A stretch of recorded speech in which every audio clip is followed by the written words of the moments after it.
Jackie wants to know, what navigation aids do you use as you were navigating through South America, across the ocean, up to Africa, in your airplane? Well, the navigation aids we had were very simple in those days. We had our radio compass, which we could usually tune in the radio frequency of the station we were headed for, and everything worked beautiful as long as the weather was nice. And the weather was usually nice, so we depended a lot on just good old dead reckoning and map reading and our radio compass leading us in. When you got to these different bases in different countries, were the people friendly to us and did they fuel us, or do we have American bases there? Okay, each one of these bases we stopped at was an American base. We've been built just for this purpose, for flying these airplanes over to Europe and Africa, mainly Africa. Each one was well organized. We would get in there and right away they'd start servicing our airplane. They had to fill the wing tanks and fill the cabin tanks, so we were ready to go for the next day. And then early in the morning they would route us out of bed and we cleaned up and have breakfast, and then we'd have weather briefing where they would give us a profile weather map with suggested altitudes for flying. The way they had all this information was that from each one of these bases, a B-24 would take off early in the morning and fly the route and relay the radio the weather reports back to the weather people, so they'd have right fresh reports of just where we're going to be flying. So that made it nice and easy for us. Yeah, how do you stay in formation in weather? Very difficult. What we'd do is we'd try to fly below, and if we couldn't fly below, we'd go up and find a space between layers, and which we usually could in England. England always had weather, but not a lot of bad weather. And anyway, on this flight during the daytime and on D+1, we just ran into impossible conditions to keep the formation together. That's the reason so many dropped out. They just lost the formation, and rather than fool around up there without not knowing where the rest of us were, they liable to have a mid-air collision, so they just peeled off and went back. And I might mention also that on this mission over the second, I was flying the lead plane because we had G-sets in those days, and also we had the G-set for the first flight over Normandy, which was a kind of a formation of, a spin-off from radar. The British had real good radar in 1940, but we never developed much of the way of radar until a little later. But this G-set would, the operator could give you a position most any time just by a couple of converging lines and show us where we were. Yeah, how many people were in your crew on the C-47? Our normal crew was the crew of about 5. There was a pilot, the co-pilot, the navigator, and the crew chief, and the radio operator.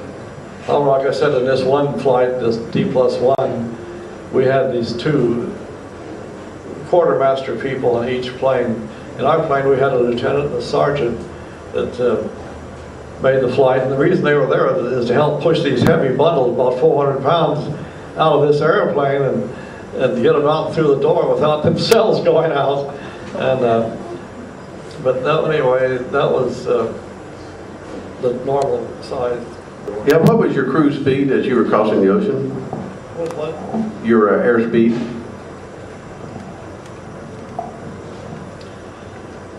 Normally, if you're leading a formation, you try to keep your airspeed down around 155. That's about all we do anyway.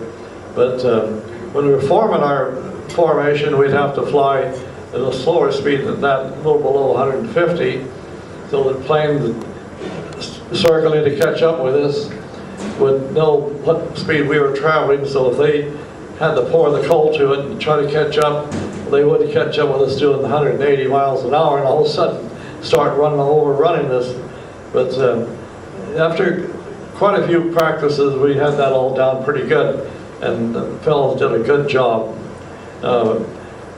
In bad weather, the best way to keep your formation together is fly a good close formation. The closer you flew it, the easier it was to stay right there where you were, and you wouldn't lose the plane you're trying to follow.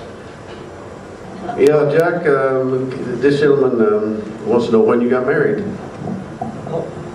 Yeah, we'll get to that shortly. I'd like to go back to D-Day now. On D-Day, it was a magnificent sight. There were over 5,000 airplanes in the air over France and Germany on D-Day. And on the water, there were over 5,000 ships of all sizes, everything from a battleship down to smallest landing craft and transports. They even had these floating docks that they were shoving up to shore so that the transports could unload, and these floating docks. And so everything it was a marvel of preparation. They planned on landing 2 million troops on D-Day on Normandy the first day, and they did, because they got just what they'd planned and everything was going. But everything didn't go well during D-Day. The troops were landing and getting ashore, but they couldn't advance up the cliffs because the Germans were up there with their pillboxes and fortifications shooting down on them, and it was a turkey shoot. It was slaughter, and things were going so bad that General Bradley, who was in charge of the operation, at one stage was almost at the point of sending landing craft in to bring the soldiers off the beach. But if he had done that, that would have jeopardized the whole operation to a certain extent. But thank goodness that didn't happen. But a miracle did happen. 4 Navy captains on 4 of our big, beautiful destroyers got together and devised a way to save the day.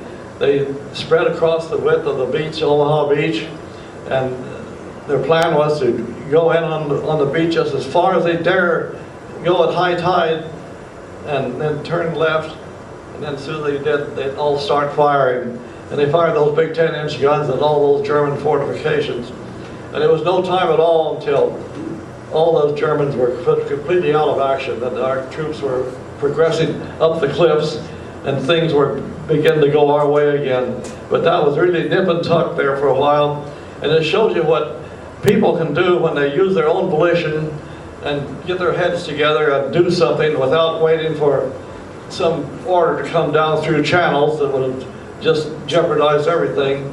In fact, World War II was a lot like that. A lot of the generals and smaller echelon people had ability to make decisions that were necessary at the moment to save the day, and they did. And that was what helped us win. Later on, when they got to the Korean conflict, attitudes were just the opposite. And in those days, a person couldn't do anything without getting higher approval. And anyway, that was a war to lose anyway. Yeah, after you crossed the Atlantic Ocean, how much fuel did you have left when you got to Africa?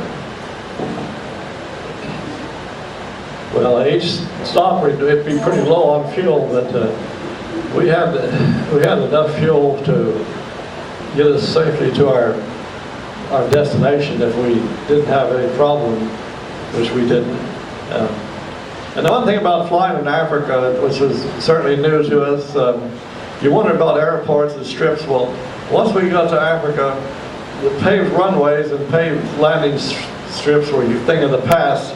Everything was dirt or sand. We got so used to landing on dirt runways and sand runways that it was just, except for being dusty, there was no problem at all. And that was good training for us.